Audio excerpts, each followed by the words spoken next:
जय हिंद साथियों, व्यू 90 के इस डिजिटल प्लेटफॉर्म पर आपका स्वागत है। मैं हूं फरहद शकीब।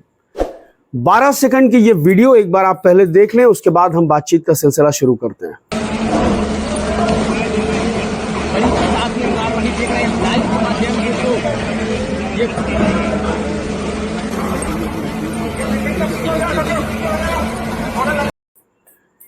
साथियों, भारतीय जो सत्ता है, मौजूदा जो भारत सरकार है और ख़ास तौर से भारतीय जनता पार्टी की जो सरकारें हैं, वो अपने ही नागरिकों के एक बड़े हिस्से के खिलाफ खुली दुश्मनी पर इस कदर उतर आई हैं और बेखौफ स्तर पर अराजक हो चुकी हैं, जिसका एक प्रतीक बन चुका है बुलडोज़र न्याय, बुलडोज़रवाद, आप चाहे जो भी कह लें उसको। और आज बुलडोज़र हर उस स्टेट के अराजक होने और स्टेट स्पॉन्सर्ड मशीनरी की इनजस्टिस का सिंबल बन चुका है, जहां जहां भारतीय जनता पार्टी की सरकार है और संघ की मशीनरी वहां काम करती है। और अधिनायकवाद और बहुसंख्यकवाद में एक बहुत बारीक सा फर्क, जो लगता था कि कुछ बचा रह जाएगा, अब उसे भी पूरी तरह ध्वस्त कर उस फर्क को मिटाने की या तो कोशिश हो रही है या संभवतः मिटाया जा चुका है। साथियों, पूरा प्रकरण यह है कि आज जो वीडियो आपने अभी देखी है वो वास्तव में मध्य प्रदेश के छतरपुर जिले के एक गांव से, एक कस्बे से, एक इलाके से आया है। छतरपुर जिले में हाजी मस्तान कॉलोनी में बना हुआ था ये मकान। इसके मालिक का नाम था शहजाद अली। शहजाद अली अंजुमन इस्लामिया छतरपुर के पूर्व अध्यक्ष भी हैं, सामाजिक कार्यकर्ता हैं, कांग्रेस के पूर्व जिला उपाध्यक्ष हैं, नेता हैं, सामाजिक कार्यकर्ता हैं, या आप कह सकते हैं कि एक परिचित व्यक्ति हैं जिले के लिए। ये उनका घर था जिसे आज मध्य प्रदेश की सरकार ने बुलडोज़र से गिरा दिया है। उनके घरों में खड़ी हुई गाड़ियों को भी बुलडोज़र से चकनाचूर कर दिया गया है। मामला क्या है? मामला आपको मैं बता दूं कि आजकल जब से नरेंद्र मोदी की सरकार सत्ता में आई है, एक फैशन बन गया है। हालांकि ये फैशन बहुत पहले भी था कि छिछोरी प्रसिद्धि पाने की जो लालसा होती है, उसके चलते अब कोई भी ऐरा गैरा चोर उचक्का मुसलमानों के अंतिम पैगंबर प्रॉफिट मोहम्मद सल्लल्लाहु अलैहि वसल्लम के बारे में आपत्तिजनक टिप्पणी कर देता है। सरकार उसको संरक्षण देती है, मीडिया उसका महिमा मंडन करता है, और एक तरह से ये मुसलमानों को उकसावा दिलाने की प्रक्रिया है। महाराष्ट्र में चुनाव है, भारतीय जनता पार्टी की हालत खराब है, सरकार छोड़िए उसको अपनी जमानत बचाना मुश्किल हो रहा है। तो ठीक उसी दौर में महाराष्ट्र के नासिक जिले में एक कथित धर्मगुरु, जो सरला द्वीप के मठ का मठाधीश है, रामागिरी महाराज, वो नासिक जिले में एक धार्मिक आयोजन में मुसलमानों के अंतिम पैगंबर प्रॉफिट मोहम्मद सल्लल्लाहु अलैहि वसल्लम के खिलाफ आपत्तिजनक टिप्पणी करता है। और उसके बाद पूरे देश में उसको लेकर क्रोध व्याप्त है, आक्रोश व्याप्त है। और कल छतरपुर में कुछ लोगों ने एक प्रदर्शन निकाला था। उनकी मांग थी कि स्वामी ये जो कथित महाराज है, ये जो कथित धर्मगुरु है, ये जो दंगाई धर्मगुरु है, इसके खिलाफ मामला दर्ज किया जाए और न्याय संगत कार्रवाई की जाए कि दोबारा ऐसी गलतियां कोई करने की हिम्मत ना कर सके। रामागिरी महाराज के खिलाफ यह प्रदर्शन था। छतरपुर कोतवाली में कुछ लोग जमा होते हैं और वहां पर फिर बीच में कोई पत्थरबाजी शुरू हो जाती है। अब ये पत्थरबाजी करने वाले कौन थे, ये अभी तक स्पष्ट नहीं हो पाया है, लेकिन पुलिस ने कम से कम 200 लोगों के खिलाफ मुकदमा दर्ज किया है। अज्ञात और 46 या 50 की संख्या बताई जा रही है जिनके खिलाफ नामजद मुकदमा दर्ज किया गया है। और हाजी शहजाद अली को, जिनका ये मकान आज गिराया गया, उनको मुख्य आरोपी बनाया गया था। कल ये मुकदमा दर्ज होता है, आज सुबह हाजी शहजाद अली के घर बुलडोजर खड़ा हो जाता है और उनके पूरे मकान को, जिसकी लागत कम से कम 5 करोड़ रुपए की बताई जा रही है, उस मकान को ध्वस्त कर देता है। मीडिया की हेडलाइंस आप देखिए, मोहन यादव का बुलडोजर एक्शन, मध्य प्रदेश सरकार का बुलडोजर एक्शन, थाने का घेराव करने वाले उपद्रवी के खिलाफ बुलडोजर एक्शन। ये जो बुलडोजर एक्शन है, इस बुलडोजर एक्शन ने भारतीय न्यायपालिका की अस्मिता को कब रौंद डाला है, यह आपको या हमको पता ही नहीं चला। यह कोई पहली घटना नहीं है। इसका सिलसिला उत्तर प्रदेश से शुरू हुआ और उसके बाद तमाम भाजपा शासित प्रदेशों में वहां के जो मुख्यमंत्री हैं वो आरएसएस की नजर में और मोदी और अमित शाह की नजर में अपना नंबर बढ़ाने के लिए इस कुकृत असंवैधानिक कृत्य को अंजाम दे रहे हैं और उनके खिलाफ बोलने वाला कोई नहीं है। कोर्ट और अदालतें खामोश बैठी हैं। इस बात का सबसे ज्यादा अफसोस है।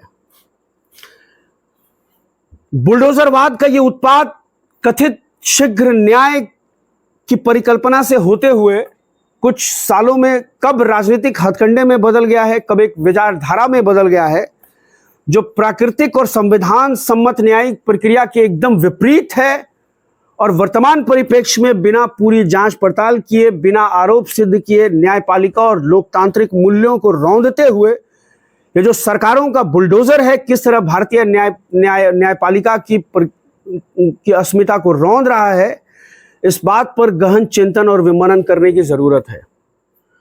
और जनता का क्या है?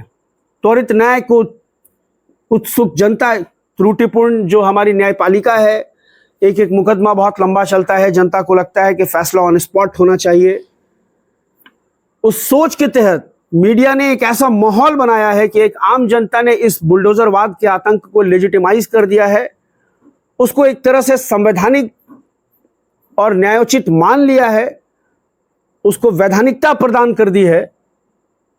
लेकिन कुछ भी हो, किसी भी हाल में यह भारतीय न्यायपालिका की अस्मिता के खिलाफ है, अदालतों के इकबाल के खिलाफ है और जो हमारी संसदीय प्रणाली और न्यायिक प्रणाली रही है पिछले आज़ादी के 78 सालों में, यह उसके पूरे नैतिक मूल्यों के खिलाफ है, उसके सिद्धांतों के खिलाफ है। भारतीय न्यायपालिका का सिद्धांत ये कहता है कि भले ही 99 आरोपी छूट जाएं लेकिन एक बेकसूर को सजा नहीं होनी चाहिए।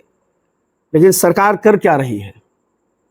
ये चलन भाजपा शासित प्रदेशों में आखिर क्यों मुसलमानों के खिलाफ एक संगठित अपराध की शक्ल ले रहा है?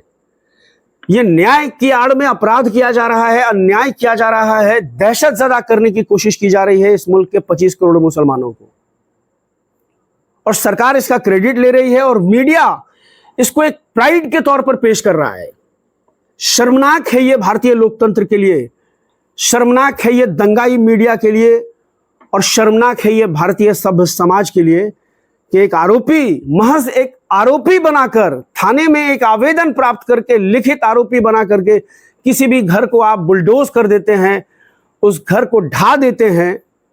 अभी उदयपुर में 4-5 दिन पहले राजस्थान की सरकार ने एक नाबालिग बच्चे के घर के ऊपर बुलडोजर चला दिया। वो बच्चा उस बच्चे का अपना घर भी नहीं था, वो किराए के मकान में रहता था। मामला क्या था? उसने अपने एक सहपाठी को चाकू मारा था। भारतीय न्यायपालिका क्या कहती है? जुवेनाइल कोर्ट्स किस लिए बने हुए हैं? बाल सुधार गृह किस लिए बने हुए हैं? इसीलिए तो आरोपी की भी जो है एक उम्र सीमा तय की गई है कि नाबालिग आरोपी होता है और बालिग आरोपी होता है। जो नाबालिग आरोपी होता है बहुत सारे मामलों में उसकी सजा कम होती है, उसको बाल सुधार गृह में भेजा जाता है, जुवेनाइल कोर्ट में उसका मुकदमा चलता है और उसको सुधरने का मौका दिया जाता है, उसकी मेंटल काउंसलिंग की जाती है, उसका मानसिक प्रशिक्षण किया जाता है और सरकार पूरा मौका उसको मुहैया कराती है एक आदर्श नागरिक बनने का। लेकिन सरकार ने जो उदयपुर में किया है वो उस नाबालिग आरोपी के कल यानी आने वाले भविष्य में एक बड़े अपराधी बनने की संभावनाओं को अगर तलाश करता है तो इसमें कोई बुरी बात नहीं है और इसमें कुछ नया नहीं होगा, क्योंकि जो कुछ उसके साथ हुआ है वो कल उससे बड़ा अपराध कर सकता है।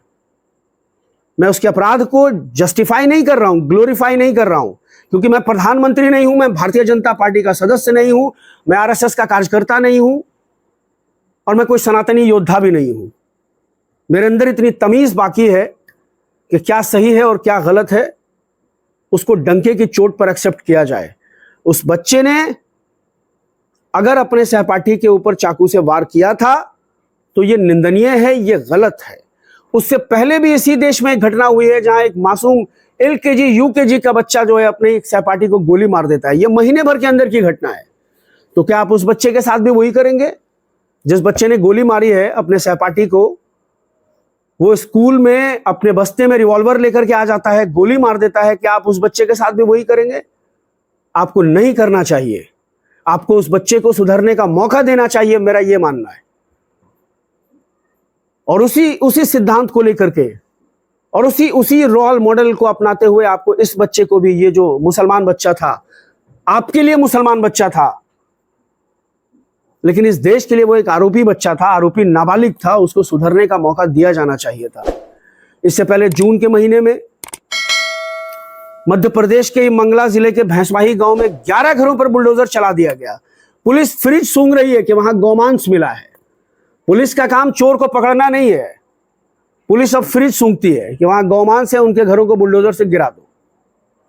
तो ये जो बुलडोजरवाद की संस्कृति इस देश में पनप रही है और जनता इसको लेजिटिमाइज कर रही है, ये आने वाले दिनों में भारत को एक अराजकतावादी राष्ट्र के रूप में तब्दील कर दे तो मुझे कोई हैरानी नहीं होगी। इसके खिलाफ किसी बड़े आंदोलन की जरूरत है। न्यायपालिका को स्वतः संज्ञान लेना होगा, हाई कोर्ट्स को स्वतः संज्ञान लेना होगा, सुप्रीम कोर्ट को स्वतः संज्ञान लेना होगा। और ऐसे मामलों में पुलिस प्रशासन से लेकर जिला स्तर के जो नगर निगम के पदाधिकारी हैं और जो पदाधिकारी इस असंवैधानिक कुकृत्य में शामिल हैं, सरकार के आदेश पर, क्योंकि सरकार के वो नौकर नहीं है, वो जनता के नौकर हैं, वो जनता के टैक्स के पैसे से तनख्वाह पा रहे हैं, सरकार के पैसे से नहीं। सरकार उनको अपने घर से तनख्वाह नहीं दे रही है, जनता टैक्स जमा करती है, उस टैक्स से उनको वेतन मिलता है। तो उनका काम है जनता के अधिकारों की रक्षा करना, संविधान के अधिकारों की रक्षा करना, न्याय के सिद्धांतों की रक्षा करना उनका काम है, उनका जो मूल कर्तव्य है। क्योंकि उन्होंने जो सरकारी नौकरी ज्वाइन की है, वो IAS रैंक के अधिकारी हैं, IPS रैंक के अधिकारी हैं, या वो जिस भी पद पर बैठे हुए हैं, उन्होंने शपथ संविधान की ली है। भारतीय जनता पार्टी के सरकार की शपथ नहीं ली है उन्होंने कि वो उसके प्रति वफादार होंगे। कि भारतीय जनता पार्टी का कोई मुख्यमंत्री, कोई अधिकारी फोन करेगा कि जाओ फला अमुक व्यक्ति का घर गिरा दो और आप चल देंगे बुलडोजर लेकर के उसका घर गिराने के लिए। ऐसे अधिकारियों के खिलाफ कोर्ट को स्वतः संज्ञान लेकर कड़ी से कड़ी कार्रवाई करनी चाहिए। और इस देश की जनता को भी यह सोचना होगा कि क्या हम इसी तरह अपने आंख के सामने, अपनी नजरों के सामने भारत की इस 78 साल गौरवशाली संसदीय परंपरा को धूमिल होते हुए, नष्ट नाबूद होते हुए देखते रहेंगे, या इसके खिलाफ कोई जन आंदोलन तैयार करेंगे, जन आंदोलन खड़ा करेंगे? क्या शहजाद अली पर आरोप सिद्ध हो गए थे कि उन्होंने थाने में पथराव किया? पुलिस ने मुख्य आरोपी बनाया। और पुलिस के काम करने का पैटर्न क्या है, ये कौन नहीं जानता है? बार बार पुलिस रिफॉर्म की जरूरत क्यों महसूस होती है इस देश में? उस पर बड़े बड़े डिबेट्स क्यों किए जाते हैं कि पुलिस रिफॉर्म की बहुत जरूरत है, पुलिस सुधार की बहुत जरूरत है? उनके काम करने का अंदाज और काम करने की जो शैली है उस पर निरंतर सवालिया निशान उठते रहे हैं। सैकड़ों ऐसे मामले हैं इसी देश के अंदर जहां पुलिस ने एक बेगुनाह को आरोपी बनाकर फंसाया और वो 10 साल 15 साल के बाद न्यायपालिका में बाइज्जत बरी हो गया। तो ये क्या मॉरल और ये क्या स्टाइल अपनाया जा रहा है इस देश की न्यायपालिका को धता बताते हुए? क्या न्यायपालिका को ये दिखाई नहीं दे रहा है? आखिर क्यों अदालतें खामोश हैं? क्यों अदालतें खुद पर बुलडोजर चलते हुए देख रही हैं? ये शहजाद अली के घर पर बुलडोजर नहीं चला है, ये मध्य प्रदेश हाईकोर्ट के ऊपर बुलडोजर चला है, ये सुप्रीम कोर्ट की अस्मिता के ऊपर बुलडोजर चला है। आपको इसको इस एंगल से देखना पड़ेगा। ये जो बुलडोजरवाद का कथित उत्पात एक राजनीतिक दल को राजनीतिक फायदा पहुंचाने के लिए मचाया जा रहा है और गोदी मीडिया के बेशर्म एंकर और एंकरनियां उसको लेजिटिमाइज करने के लिए उसको ग्लोरीफाई कर रहे हैं, उसका महिमा मंडन कर रहे हैं। ये मुसलमानों को तो परेशान कर सकता है, हो सकता है हिंदुस्तान का 25 करोड़ मुसलमान डर जाए, लेकिन इस देश का लोकतंत्र नहीं बचेगा, इस देश का संविधान नहीं बचेगा, इस देश की न्यायपालिका और उसका इकबाल नहीं बचेगा। ये बुलडोजर दरअसल भारतीय न्यायपालिका के इकबाल को रौंद रहा है। आपको इस बात को समझना होगा। फिलहाल मुझे दीजिए इजाजत।